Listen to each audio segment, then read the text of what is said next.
This podcast is for adults only, should not be used as a meal replacement, and may contain nuts.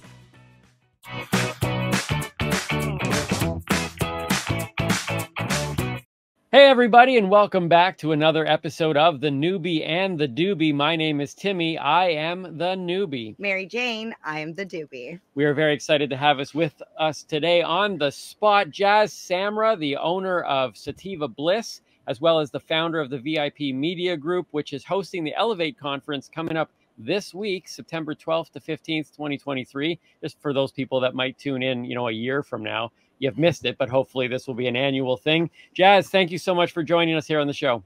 It's my pleasure to be here. Thank you very much for having me. We have been hearing a lot about Elevate. We have heard a lot about you. We have frequented Sativa Bliss multiple times out where we live.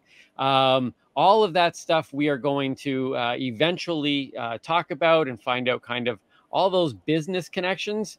But as people who've been watching the show know, as the newbie, and the doobie combined, we seek to break the stigma. And in order to do that, we really believe that it's the stories connected with the science that is coming out. But those people's stories about the why that they use cannabis, the how they got into it, the consuming with intention, and hearing all of that is so important in continuing to break down the walls that are now coming down and allowing events like Elevate to even happen in the first place. Yeah. So, MJ, why don't you take it away here? This is her favorite part of the show. It's literally the only question that we always ask every single person, and it is my favorite question because I love the experience behind cannabis because it changes depending on who you are, the method of consumption, where you are. There's so much that can affect it. So my question to you, Jas, is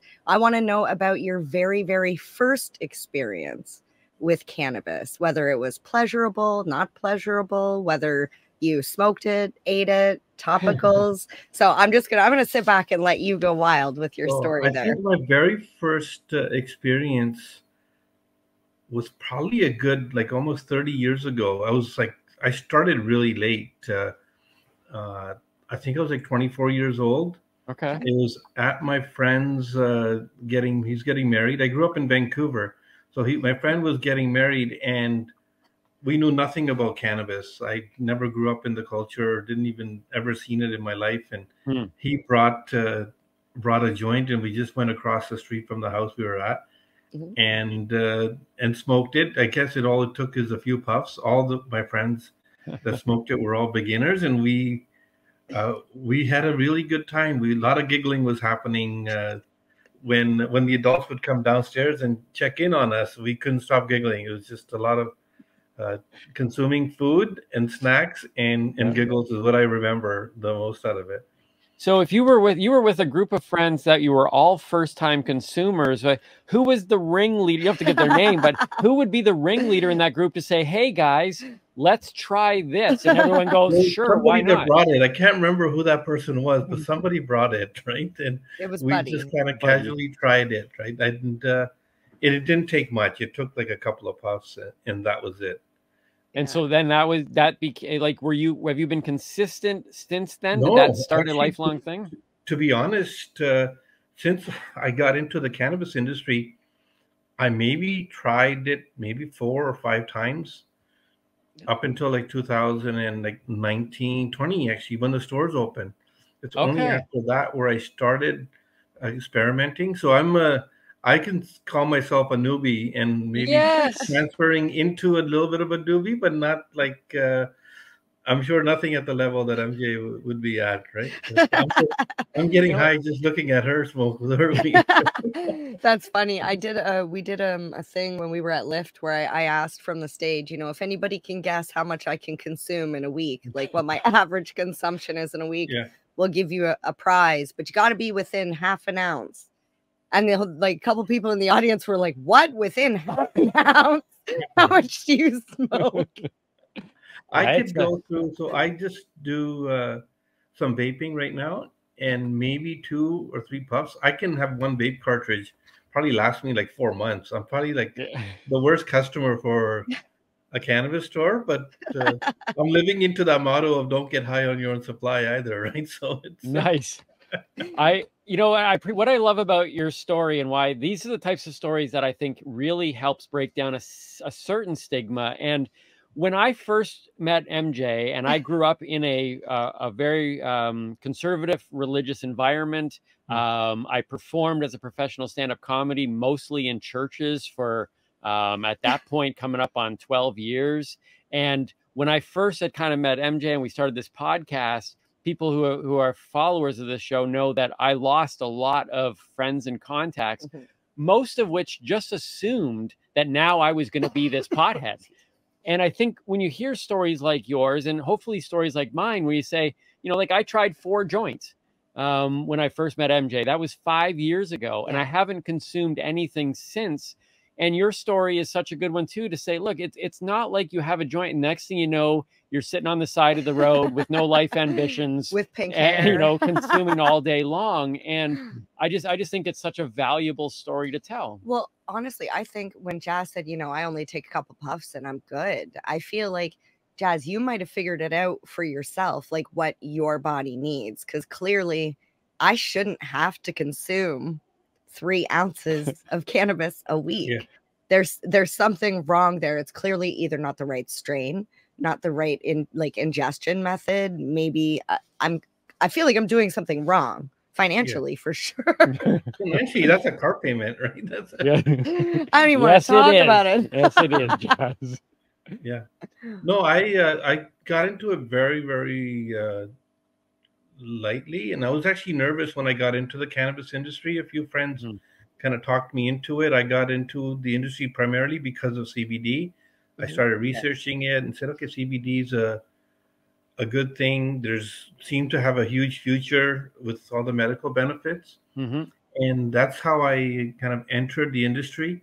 I did have to do a lot of soul searching to see if this is the industry I wanted to be in, but because of the medical benefits, I decided to get into it. I had to tell my parents what I was doing, sharing it with some family members who I knew there was going to be some stigma and judgment about it. I didn't really have the intention of going into the retail space. Just the way that the laws and everything kind of panned out, it became an opportunity. So I decided to pursue it. But it was really awkward. Nobody that knows me would have ever imagined I would be in the cannabis industry, when in fact my own my youngest brother, who's like 12 years younger than me, I didn't even know he consumed cannabis because he was afraid to tell me. And only when I opened up the stores is when I found out that he actually consumed regularly every night almost, right? So I often have told people that that MJ was the first person I met who consumed cannabis. He told me he didn't know anybody, and I didn't know anyone. I didn't know anybody either. It's impossible. It's impossible. It's because nobody talks about it. Yeah, I now think back of sitting in the church that I grew up in with all of these elderly people who probably were taking it at various things for health benefits, but would never ever discuss it. So as far as I knew, who in my life was possibly using it. And now I've come to realize that there's a lot of highly functioning individuals, highly motivated, highly successful people who you would never think. And I mean, you said, and CBD being a big part of that. Yeah. Oh, me too. I'm a lifelong entrepreneur, and most of the people that are friends of mine are quite successful. They own businesses, highly functional people, and they never mentioned it. But now, in the last couple of years, there's talk. He goes, I have a drink once in a while. These gummies are pretty good. It helps me relax and get to sleep. And I think a lot of the people are just trying to get to sleep, battle anxiety and the stresses of work, and then also some pain management as well too. So I talk about it openly now. I'm not afraid and shy about being in the industry. I found my position as a person that advocates for the industry, pushing for positive change, trying to help the industry grow and thrive despite all its challenges, and doing my small little part that I can to make the industry a better place for everybody. Right? What kind of pushback as an adult do you get from your family? I remember it wasn't too long ago. It was very recent that I sat down and actually, for the first time, had a conversation with my parents about because as a non-consuming advocate, like I just sat down and talked, and we had been to the Lyft conference, and and we stayed at their house, and so they were constantly kind of like, so where are you going? What is this thing? Yeah. And it was the first time and it was just, because it they've was seen super photos interesting. and they've seen it wasn't just like a typical, because like I've been to Karma Cup, we've been to, you know, all these events, and I always show them photos, but this one, his mom was like, that looks different. I'm like, well, yeah, because it's an expo, and it's more like business and education and not just like fun and community. So yeah, like she would, they just seemed, there's still, I still think they have a little bit of a kind of a hesitation, but they were interested in listening. And so it's interesting to me that you as an adult have that conversation with your parents, and what was their sense when they're feeling that out? I actually had to take my dad to a couple of cannabis stores, and then he saw them. They look okay. They look okay, because it doesn't smell like weed here. Yeah. Right. This and that. And he saw a bunch of the different types of products and slowly got customized to it. I did get him like CBD oil in the beginning for his knees, and he refused to take it because thinking that he was going to get high. And then I actually got the CBD oil, but I have a guy that does printing and labels for me, and I changed the label to say hemp oil on it. And then he actually tried the hemp oil. Nice. Thinking it was hemp oil. And a month later, he's like, can I get more of that? It actually worked. My knees don't hurt anymore. Oh my goodness, and that's awesome. then I told him afterwards that this was actually the CBD that I was talking to you about, and that he's opened up to consuming it and even recommending it to other aunts and uncles. That's awesome. Well too. That's amazing. So when you open, so you're coming in to the industry not as a consumer, but you see the health benefits of it, and not as a regular consumer. Yes. Your first entrance into the business side of it was what, opening up a Sativa Bliss? No, actually, it was designed to get into the LP side of the world for extraction. We were going to have like a CBD extraction facility. We were in the process of setting one up in Quebec, and also one in Portland, Oregon. We actually got the facility, started moving equipment in. We're in the process of applying for the licenses, and then Portland started burning down with the Black Lives Matter movements, and then COVID came and just destroyed that entire business. I pretty much, all the money that I had, I lost it all waiting for COVID to finish and to kind of like restart. And I actually got lucky that when the applications came out for the cannabis stores, I applied for the lottery, didn't win it, but when it came time for the opportunity to apply regularly, I had a friend of mine that had a building in Kitchener. And he told me, he goes, Jazz, you just use my location. If you get the license, you can open up a store here. If you don't, no big deal. We'll lease it out to somebody else.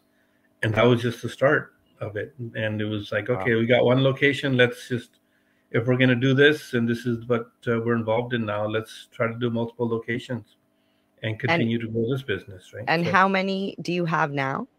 I have 6 that are open now, and then one new one coming in Mississauga. That's awesome. Like nice. Applied for and waiting for like building permits and stuff. So a couple months away. Nice. How did you? I'm a big fan of branding. How did you come up with the name Sativa Bliss? I think it came with a lot of the spirituality and the meditation that I do. So I only consume cannabis for my meditation, and I like the Zen vibe.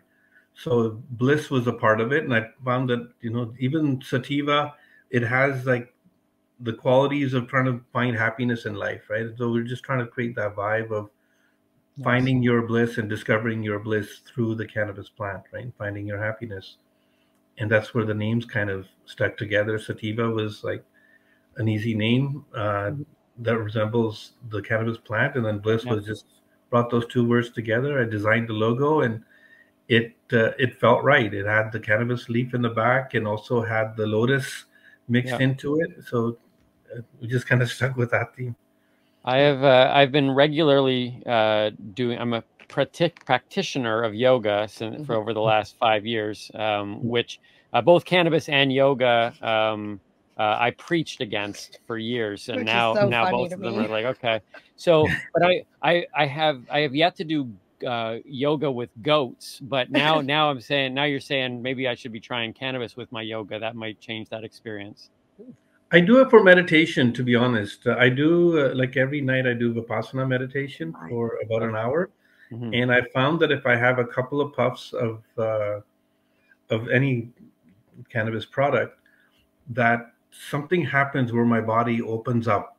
And it's like a guided meditation I do. So there's some music behind it as well too. That music seems to sync with my energy so much better that if I have expanded myself, I guess, into that music. So I just like the enhanced experience of meditation when you are consuming cannabis. I've never tried it during yoga because I'm such a lightweight that I would probably fall over and not be able to keep my balance there. But, I'm thinking even with like today, this morning, I did if I'm on my routine, 2 of my days are just a restorative yoga, which is basically, you're not doing any kind of strength or balance. You're just doing long holds, more like stretching and stretching.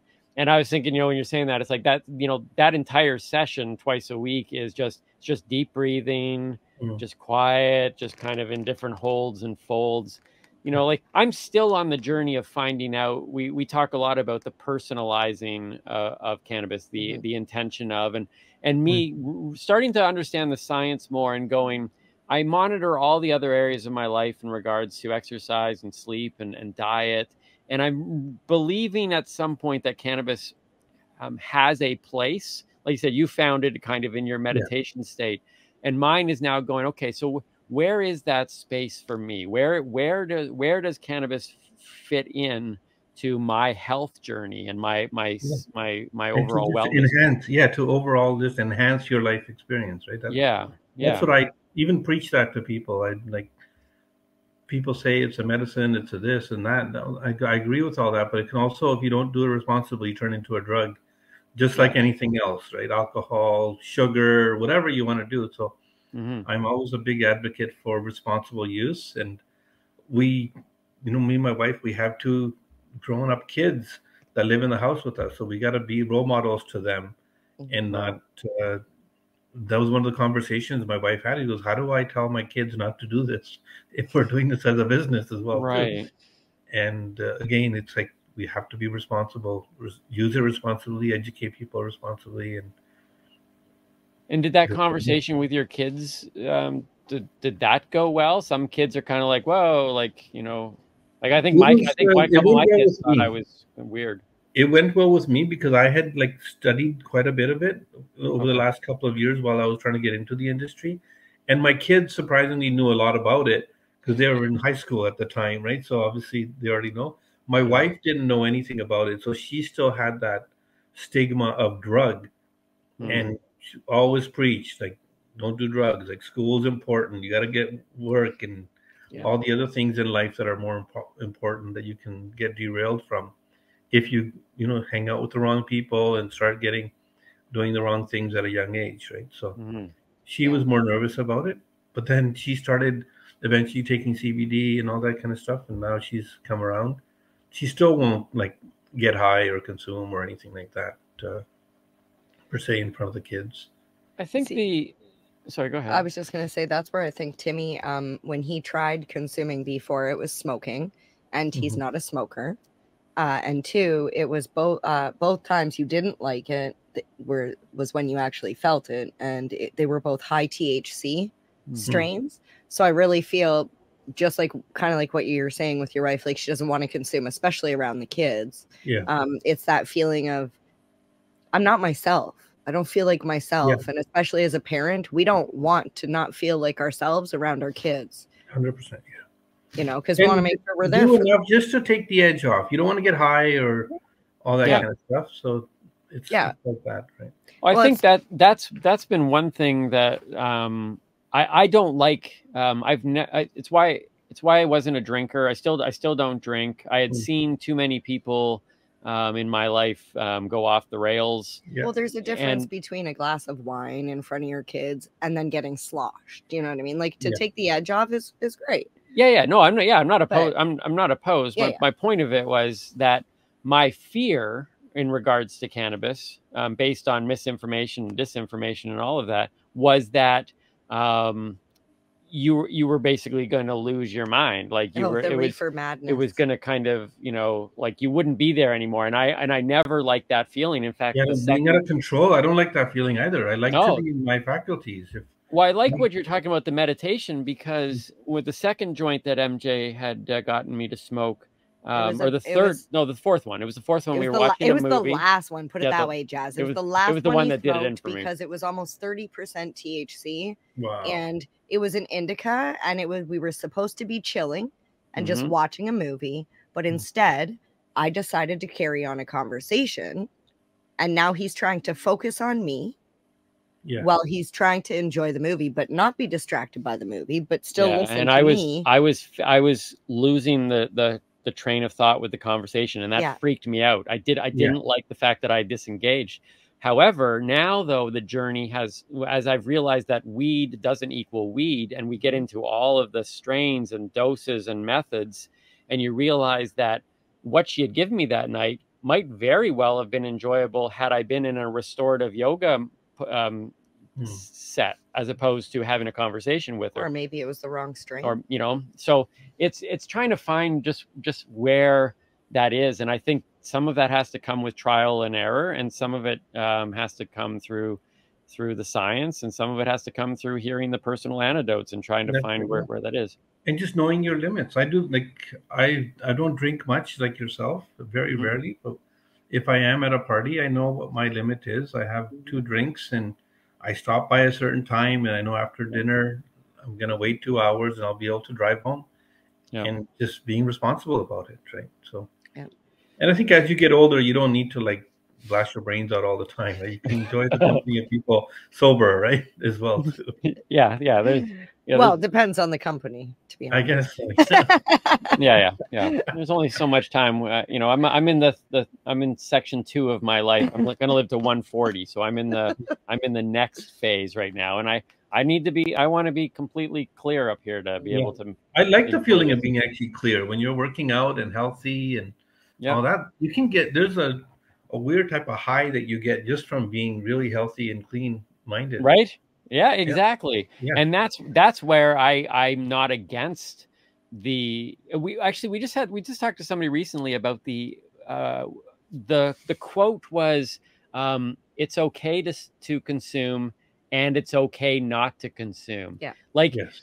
it's almost like there's this pull of people like, if you believe in cannabis, you should be using cannabis. And it's like, no, it's okay either way. Like I can be in this industry. I can be advocating for the changes of laws and opening up and the breaking down of the stigmas. And it's okay not to consume. I think sometimes the pressure seems to be going on. It's like, are you in the community? Because then you should. It's just like, no. It's okay to consume, and it's okay not to consume. And most of the industry is okay with that as well, too. One of the reasons why I got into the industry was people told me that I wouldn't be accepted in the industry because I don't consume cannabis. They're like, you don't even know how to roll a joint. The industry's not going to accept you. You don't smoke. You don't do this. You don't do that. And then I was like, you know what? Watch me, right? Let me do something. So that was actually my motivation for that's awesome. For getting in and then continuing to grow, right, in the industry. And people are totally fine with it. All the people that know me, they know that, I don't smoke at work. If I go to conferences, I don't stand outside and consume. And well, there's a misconception. Work, business is business and pleasure is pleasure. Right? If there are people out there that believe that you can't be in the industry if you do not consume, then that's their problem, because you can still have passion for something and not want it inside you. Do you know what I mean? Like, I'm huge on avocados, but I don't like to eat them. I know they're beneficial. I'm not going to tell people, you have to have avocados. No. Yeah. Maybe you do, maybe you don't. Well, you should. I'll stand by that. Yeah. It's personal choice, right? I think it is. Respecting other people's choice, I think, is the main thing, right? And So So right now, so you've got 6 stores, you said, for Sativa Bliss. Yeah, Yes. and the VIP Working Media on a Group. 7th, but now then though the what is it, the 420 Media Group? VIP. The VIP Media Group. Yeah. The VIP Media Group gets started, and where does that come into the story? You already had a couple stores, and then you started I had like 5 stores already open. That came about last June, where I started going and attending events because I wanted to learn more about the industry and just learn more about cannabis and like, even the retail side of it. And we went to a few events, and I happened to like run into store owners at the event. We started networking, and people were like, "Hey, we should be doing this more often." Like store owners talking to each other and helping and support each other rather than looking at each other as a competitor. Let's look at each other as colleagues and help support each other, because right. the industry wasn't thriving either, right? So it's like very, very few people were doing really, really well, but the vast majority were just kind of like getting by, and they were in very similar situations as me, where it's like no bank financing, you have your life savings on the line, the stores don't do amazing, you still got to potentially maybe do a side job to afford your bills at home, and hopefully the business will continue to grow one day. And and the people started saying this is what we need in the industry, and nobody was providing it. So it's like, okay, let's why not me? We can do it. I did an event last September. We had I think about 300-400 people show up to it. It was very well received, and I like the networking part of the industry where we get like retailers and LPs together, because I think those are the two sides that really need to work together to create opportunities and build the industry together. You need successful LPs so they can actually make money and then produce great quality products and do product innovation. And then you need successful retailers as well too that can survive and thrive in this industry. So we just decided to let's start doing networking between them. Our September event I was very happy with it. And then we decided to do a 420 celebration gala in April. And we did like an Arabian Nights theme gala. That was amazing. We had like over 600 people show up to the gala. That's awesome. And already looking forward to the next year's gala. They're like, "Oh my God, this was amazing. We got to like dress up and wear like tuxedos and gowns and all this stuff, and like really elevate the industry to a whole new level, rather than sticking to that stigma of, stoners and all that kind of stuff." So I wanted to do more stuff at like an executive level, and I think it was well received. We have 3 things that we're trying to do. It's break the stigma, raise the bar, and have the conversation. And raising the bar is something that we've begun to really start to see at the event level. And it's only been over the last few years. And obviously, I mean, we're still young in the whole, legalized realm of and people still trying to sort this whole thing out. But the events that were being produced that I had been familiar with, even early on, it was almost fostering the stigma. And now you're starting to get these conferences and stuff. Like we've been very, very vocal on our support of say Lift and Kind, and events where I think the one thing that we try to measure these events on is, can a newbie walk in and feel safe to see what's happening, and a lot of that comes from and raising that bar and changing. Overwhelmed as well. Like it's more than just being safe, because anybody who's curious can walk in there and feel overwhelmed very easily. But we've noticed, these expos, they can be a lot. It's very busy, but especially if you're standing outside on Front Street and it's all people smoking and there's a cloud of smoke in the front. Right. As a newbie, you don't even want to go inside because you're like, "Oh my God, what's going on out here?" Yeah. They literally, we see people all the time just go walk, and they go walk. They'll almost risk getting hit by a car on the road to avoid walking in front there. Yeah. So what's your vision with Elevate when you're looking at a conference this size? what do you want to accomplish? We know you've talked about, bringing together the LPs and working together with stores and those type of things, but maybe even on a wider level, what other things do you want to accomplish with a conference like this? I wanted to do a conference that was actually connected with the industry and meet what the needs of the industry are. I started in the last year traveling to quite a few events, and every time I went to an event, my first goal was to always go and meet the guys that had the booths to see if they got a good ROI and if it was beneficial for them and if they would do it again.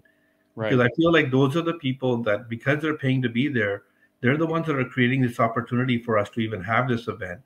Yeah. And so they are probably some of the most important people because they enable this conference to happen. They need to get an ROI. And unfortunately, most of the time they're like, no, we're not getting ROI. We are handing out hundreds and hundreds of samples, but we have no idea where they're going, what's going on with them. And it started happening that even, I don't know if you went to like Lyft this year, there was really no Canadian presence there. It was all like American companies, very, very few. I think OCS was like a representative of Ontario, and then Bob's Better Buds was one small company that had a small little booth. But really the industry wasn't there. Our like Ontario or Canadian industry didn't even participate because these opportunities weren't.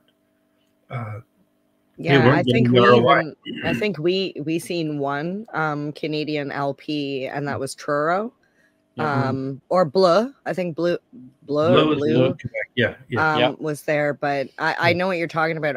There has been it didn't feel like going into a Canadian cannabis show to us, right? No, for sure. And I think you're right in saying the ROI has not been what it had been in the past, because I know that's a common theme amongst everybody who gets a booth at any event. It seems to feel like, and that's a question we have when it comes to getting a booth somewhere, is like, what's the ROI? Is it worth it? As a business person, it has to be ROI, right? And I think a lot of the conferences, the people that like hosted the conferences aren't really industry people either. So they don't really understand what the industry needs. Like, I personally don't know the people at Lyft, but when I go to Lyft, I think the conference was amazing 5 years ago when the industry was brand new. But right now, like, you have to be targeted to who your audience is. Are you going after retailers? Sometimes they have a booth for retailers, and there's another booth for a pre-roll making machine, and some guys selling phones, and like, there's no purpose here. And who are you catering to? So I talked to a bunch of LPs, and they told me what they're looking for. We talked to people in the industry. They told us that education is a big thing. Everyone talks about education, and nobody really provides it, right?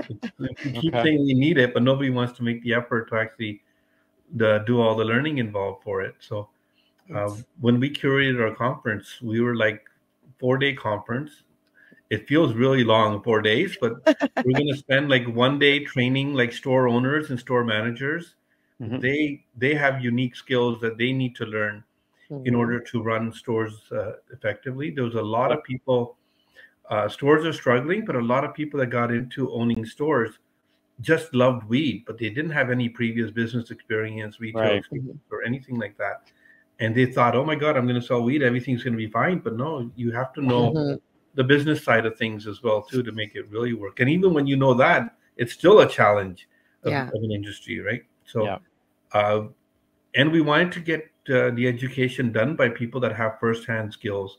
So one of my rules was no consultants are going to be teaching us how to do this. We have enough experience that people within our VIP group, successful store owners, can pass on the best practices and skills that they use to do it. I have a large group chat on WhatsApp of just store owners, and I think we have like close to 400 stores represented in our group chat. Wow. We share best practices with each other. Questions that people have, new guys want to ask questions, people are more than willing to help each other out and share. If we have great new products that we find in the market, they'll say, hey guys, I found a gem, that's awesome. Go buy it, right? So there's, I'm happy to have that type of support. So I think that's an important day for retailers to learn, just focus on what they need to know. And then the second day is for bud tenders. Bud tenders also need a lot of training and stuff that they haven't received before, much more than indica, sativa, and hybrid, right? There's a lot of like sales skills that you need to learn, communication skills. There should be other skills that you can like start implementing to grow your job and your career within the industry. So you start off with a bud tender, but maybe you want to go to key holder and then to a manager and then even higher positions. I want to create opportunities for people that they can enter the industry, but spend a life in the industry and be able to earn good enough incomes that they can support a household and family with as well too. Well, we definitely need bud tender training because the CanCell was not enough. Well, that was just. It's not enough. I'm just going to leave it there. I took the CanCell, and some people have been surprised by that. I'm technically a bud tender, but on you paper. are a bud tender. And I took it because I wanted to, it's as part of my growth and wanting to learn. But I was, and we're gonna probably do a video on my thoughts on taking the CanCell. Because I walked away from that going, I like what you said there. It's like I walked away from that feeling still very uneducated. In fact, the only things that I learned on there were already stuff that MJ had taught me while doing this podcast. Stuff you already kind of know, right? Yeah. I equate it to when you're a server or a bartender and you have to do your smart serve. Yes. But doing your smart serve doesn't make you a good bartender at all, right? Yep. It just gives you a basic foundation, but there's so much more that needs to be learned for them. And I think if the better trained that they were, the better the stores would do, because these are our front end ambassadors to the industry. Right. Many of them don't even know what like OCS is and how it works and how products get created and brought onto the market. There's a lot of sides to the industry. Then many of them don't understand the business side of the industry. As well too. So we wanted to teach that. And our third day is like LP training day. So we're training LP reps. LP reps I found weren't trained on channel marketing and B2B sales. They were just hired by LPs and say, go knock on doors of stores and hand out our flyers and try to get your products listed in the stores. But that doesn't work either. You can't just like drop into a store and you meet one bud tender and expect that store is going to be carrying your products, right? There's a system of how you sell to owners. Like for me, if they want to get a hold of me, they're not going. The last place they're going to find me is probably at one of my stores. Right. They're popping in. They have to make an appointment, and then I'll be at the store, and we can talk about your product or do a Zoom call. So there's a system or sales. So we actually have some people that are going to teach them those sales skills. Nice. And there's a lot of small LPs that are micros or just small family businesses that are amazing at growing great products and making great weed, but they don't have the business skills to then take those products and go to market with them and actually have the resources to get them listed in stores either. So that's another business. If we have time, I can talk to you about it. We're finding a solution for all these problems in the industry. And I found that the more I get involved in the industry, the more I learn about all the issues and problems from all sides. I can put my entrepreneur hat on and then create businesses and opportunities to solve problems and offer solutions to people in the industry. So I think what you had mentioned earlier about that the people that are running some events aren't in the industry, and I think even what you're talking about now, there's some value in the fact that sometimes the person outside the industry can see things a little differently. And like you're talking about this business sense. And I think there was a lot of people who, like you said, they're running around, they've been selling weed and they've, under the table, all that stuff. And now they're just like, well, now I'm just going to sell it like this. And it's like that business level. And sometimes you need someone to come in from outside who says, okay, like I haven't been in the industry, so I don't know how you guys have been managing, even staying alive financially, but here's how we do it out here. And it happened to me like when I was in the church. I used to see all these events put together in the church, and I was like, what? I used to think, because I was in the bubble, is like, these are pretty good events. And then I started to work for an organization and began tour managing with an organization that put together like events. And I was like, oh, this is what an event should be like. This, the church doesn't even know. They got to bring in people who say, don't do it like, I know you've been doing this for 100 years. What you need to do is this.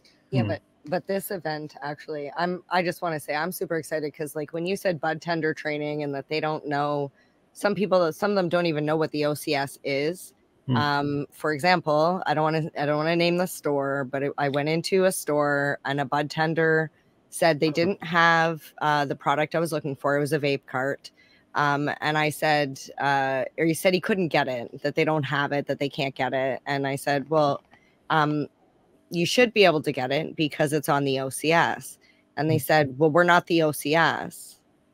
Yeah. And I'm like, okay, so now I understand that you don't understand how it works. And when I said, well, can I just like maybe like leave a note of like the product name so you could like, the guy lost it and like yelled at me and escorted me out of the store. And I was like, okay. So when you say, just because, you know, you've been in the industry and whatever, like we really need to teach these people, you're working in customer service.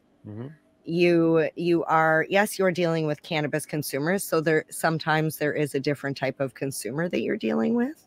So all of these things need to be touched on. And I can only imagine, like you're saying, like for the key holder and retail managers, the stuff that they have to deal with ordering and purchasing for their stores and just all that stuff. So I'm super excited to be there for all of it. Did we get to day 3 or 4? So those are the 3 training days. Yeah. And then the last day is our trade show day, where we allow like LPs to do sampling. I think 95% of the companies that have booths are all Canadian companies. We have like, I think 2 companies that are from the States. It's Kaya Push and Greenline that provide software solution. But other than that, it's all Canadian LPs doing it. And most of them are the smaller companies as well, too. We have a couple of bigger brands, but it's not the corporate big bad boys that everyone talks about.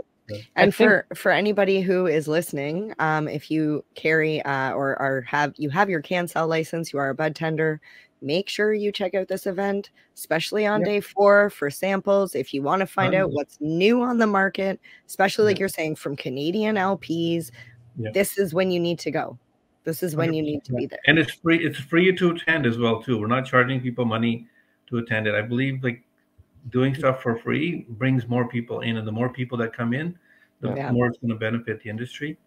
We did a cool thing with ROI as well, too, because all the booth people wanted ROI. Not wanted, but they were complaining about ROI. So what I did was that whoever books a booth, whatever money that they're spending on that booth, I just take that money and we buy their products for Sativa Bliss for them. So it's guaranteed that their products are going to be on our store shelves. And they love that. They're like, nobody offers stuff like that. Nobody goes out of their way. Because when you ask an ROI question to anybody else, you get this like answer that doesn't, it's like a politician speaking, right? You answer with no answer, and you have to kind of make up all your answers. Out of the box thinking. That's great. Yeah, and that's where I was going with what I was talking about, bringing in an outside mindset. What you've got this, what it seems to be is that balance of, yes, you need someone in the industry so that you can know how to teach properly and educate and what needs to be done and get a sense of what's lacking and how we fill those gaps. But you also, you yourself are coming in from outside the industry after years of being an entrepreneur and bringing in a business mindset that maybe is bringing some out of the box thinking to an industry that has been very in the box of how it's been doing it, thinking it's out of the box, but you eventually become the box. So what it sounds like is that your background is kind of doing this both. You've got this understanding of the industry, but you're also bringing an outside force in, and it's looking and sounding like just an incredible balance. Yeah, it works out well. And honestly, what I do is I just make friendships with people and listen to them. I ask questions and listen to them, and I'm not afraid to ask like hard questions about their businesses and just learning about their challenges. And the more you hear about what people's challenges and struggles are, then you can think of solutions for them. But if you're like an events company, you don't really build relationships with them. Like Right. I hate talking about other people and what they don't do, because everyone tries their best. But like Lyft, for example, will come to Toronto. They'll do their event once a year, but the moment that the event is over, they're gone. They're not involved in the industry until the following year again, where they'll come and host Dave Veha for 2 days. And we were like, no, we want people that are in the industry year round, that are helping support and grow the industry together, to be able to host events. We can do this ourselves. We don't need outsiders to come in and do these things for us.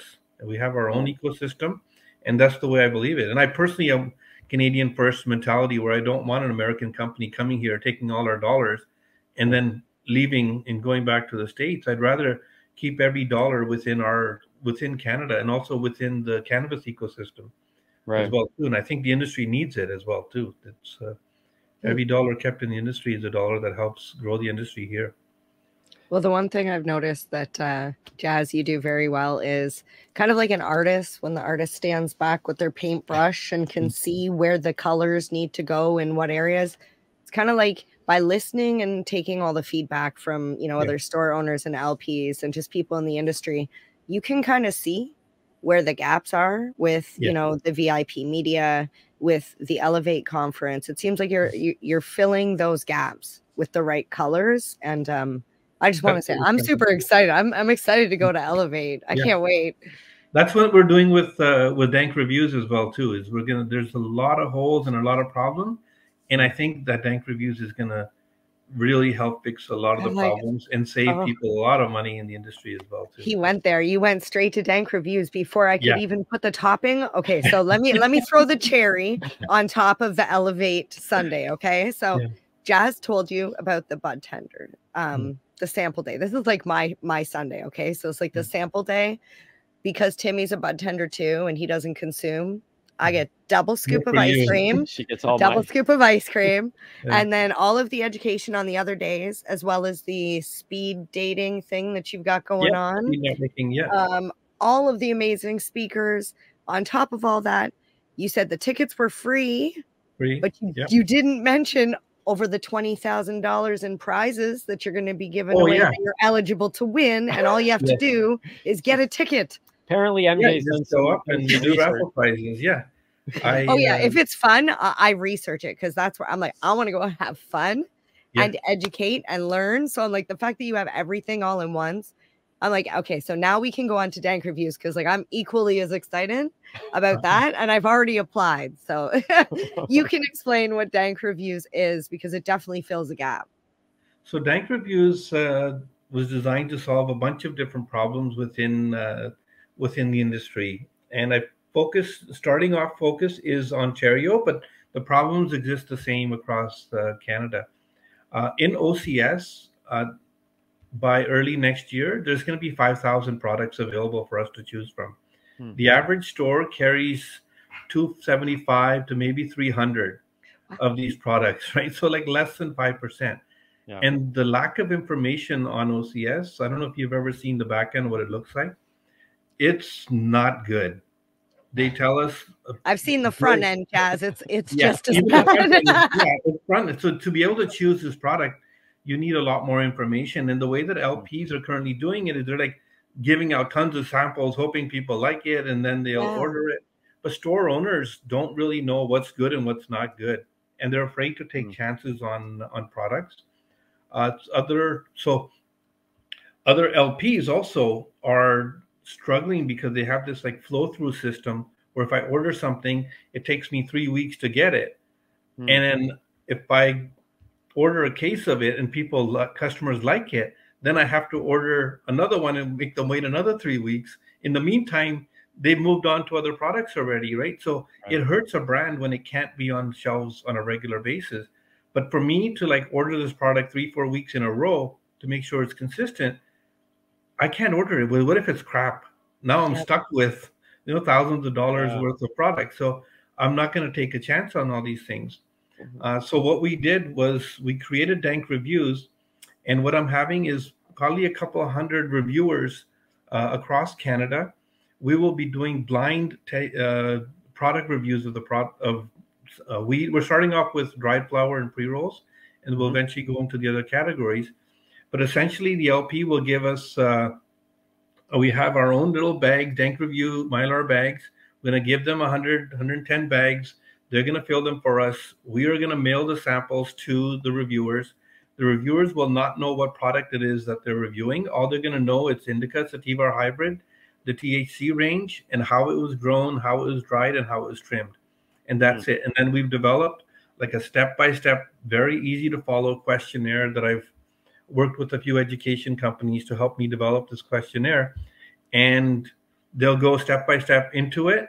And then the moment they press click and submit, they'll find out afterwards what product that they reviewed. Nice. And I wanted to do it blind because I'll tell you a story. I had some weed that was given to me by Tweed. And I tried to give it to my bud tenders. And my bud tender, I gave them the packaging. They're like, no, we don't want to try that. That's Tweed. It's garbage weed. And I was like, no, they got new drops and everything like that. And I gave it to them, tried it, same negative feedback. 3 weeks later, I took the exact same weed and I put it in a black bag. And I said, hey, look what my friend grew for me. Take a look and let me know what you think. And they're like, wow, that was actually really good weed. Where can you get that? And I was like, I didn't want to. It's Tweed. I can't swear here, but I was like, you MFer, right? This is the same product I gave you 3 weeks ago. But because of your internal biases and preconceived notions, you were not willing to give it a good review. So we wanted to give blind reviews. And what we're doing is we're giving a score to the reviews. So we'll do like an average score. And we're going to, within the score, so the scoring system is up to 100.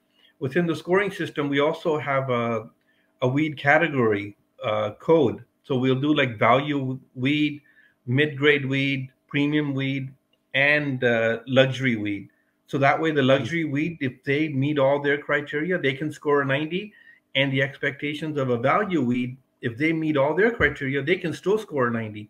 But our code is what we're going to publish to the market and tell people, hey, we had 100 people that are in the industry refer this product and give it this score. It wasn't just consumers or anything like that. These are people that own LPs. These are master growers. These are people like yourself that are consumers.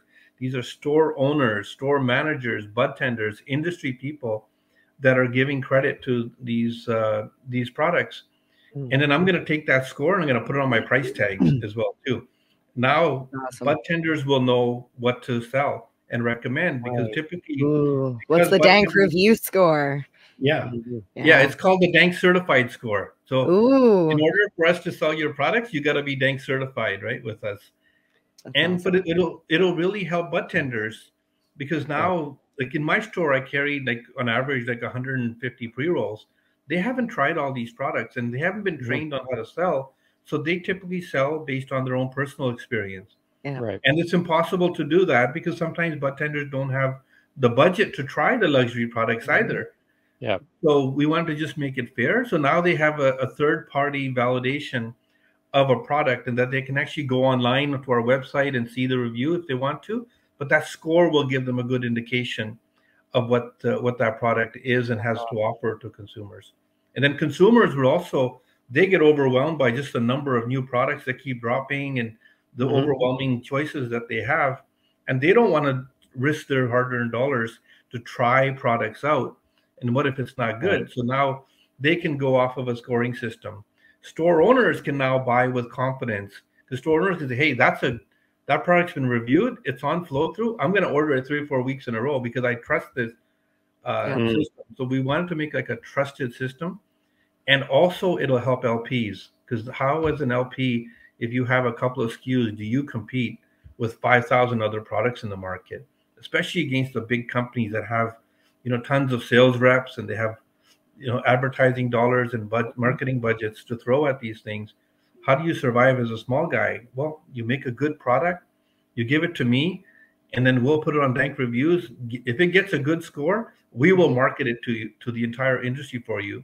And the industry will pick it up and recommend it and sell it, and consumers will buy it just based on the fact that it's a trusted product. So we're really going out of our way to help the small little guys stand out in the industry.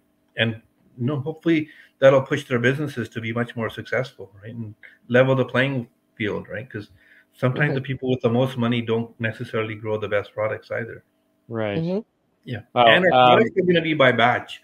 So if you have like a certain strain, your review is based on that batch only. The next time the batch comes out, your review is not applicable anymore. You have to get it retested and rescored. Because we've seen products that come out really strong, and then their next batches are just horrible, right? So I think the industry deserves some sort of standardization and a third-party validation system. And most LP owners, everybody that I've talked to, love the idea. There's also like some of the top guys in the industry have already signed up to be our reviewers, and hopefully in the next week or two we're going to be putting their pictures and profiles on our website as well too, so that the industry can see who is actually reviewing it. It's not just people off the street that don't know what they're talking about. These are people that are in the industry, that have some power, influence. They're doing buying, they're doing selling. So it's from the industry for the industry. I think it's going to be amazing. I'm really excited about what's possible with something like Dank Reviews. Well, I can honestly say I didn't know. I had heard MJ mention it, but after talking here for almost an hour about a whole bunch of things, I can understand now why both MJ and yourself like completely lit up into this like passionate explosion of it's a very, very cool idea now that I understand it. But both of you, the Dank Reviews, like the Dank Reviews is, I mean, you both clearly like just you've lit up as you were telling that, Jas. I mean you were speaking with such passion there that I was like, oh, well, this is, and it's a cool idea. I think I touched on it in the very beginning. I was like, I stopped. I like pre-recording. I was like, I stopped at one of your local stores and they didn't have a product I was looking for. And like Jas was saying, we carry like how many hundreds of different products, and like there's so many on the market that how do you carry every single product? So I can see why you guys are excited. I get it. It's a great system. I know there was somebody else that tried to do it when legalization first hit, and they hired, I think it was 5 curators or something, and I don't know where they are now. I don't know what they're doing, but it was a good idea, and they didn't have enough force behind them. So I love that you got the 100 people. That's a great way to test. You know, we surveyed 100 people, top 10 answers on the board.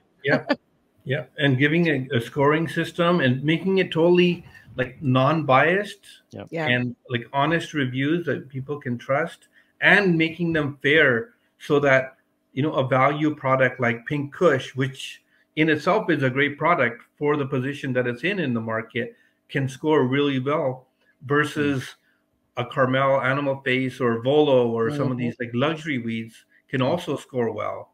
Because you don't want to be, let's compare, you know, Pink Kush to Animal Face. Those are 2 totally different products, right? So you have to be able to give both of them a fair chance at standing out within the segment of the market that they're in, right?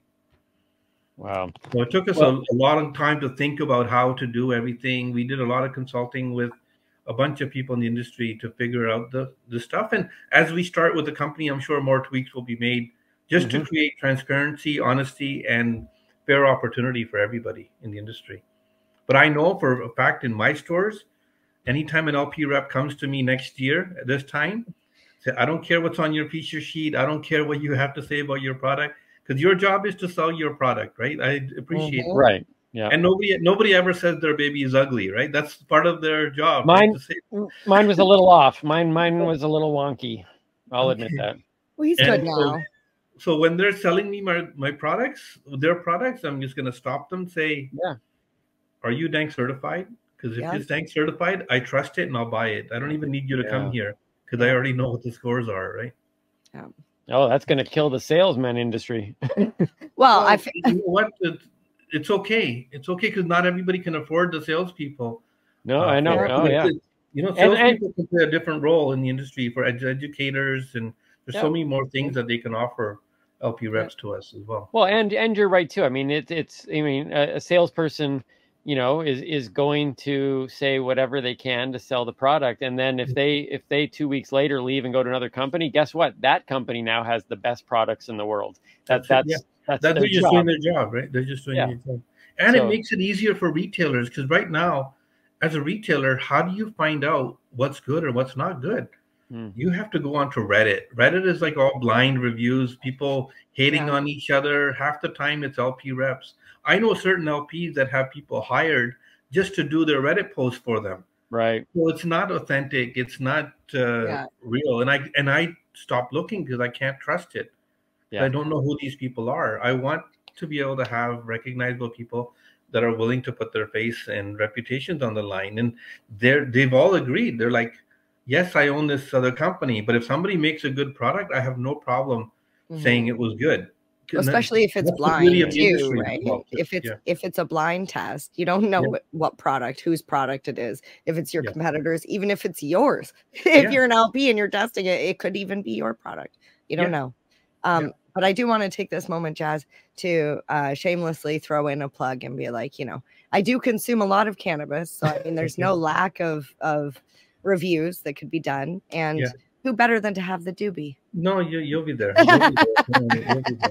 You'll 100% be there.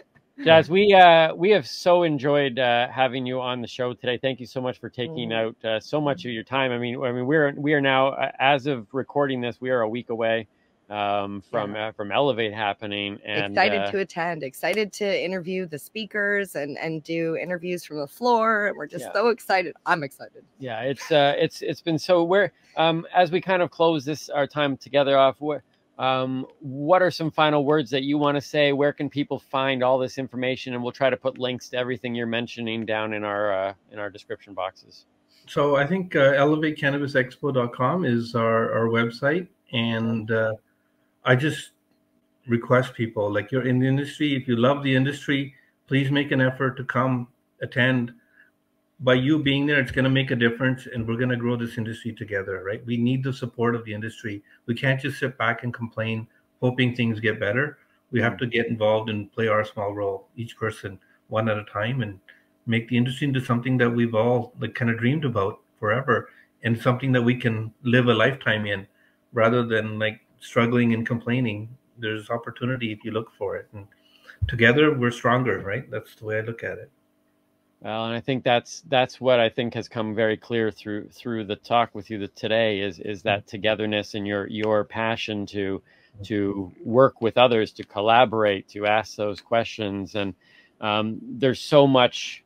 There is still, I feel, a lot of division, especially I think legalization kind of split the industry that used to be a little more unified, and people are trying to sort through the legacy versus legal market, and people still trying to kind of figure out how do we still embrace the other side, and we can have a separate podcast about that. I have lots to say about that side of it, and removing the stigmas, and removing the window coverings, and how to make cannabis more accepted amongst the general public. The stigma is still there. We live in our bubble. We don't think it's there, but it's still there. Right? We could do probably a whole 2-hour special on the different, what we could change within the rules and regulations to make it more accepted and more.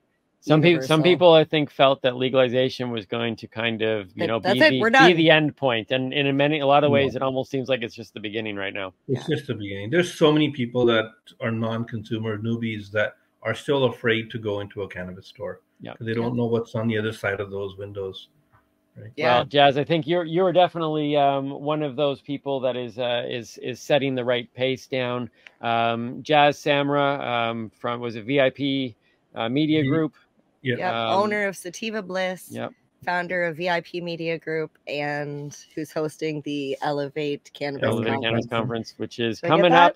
If you're listening to this podcast in time or watching it on YouTube, it will be coming up September 12th to the 15th, 2023. In where exactly is it? It's in Etobicoke at Mirage Banquet and Convention Center. It's about 10 minutes away from the Toronto Airport. So perfect. Easily accessible from everywhere.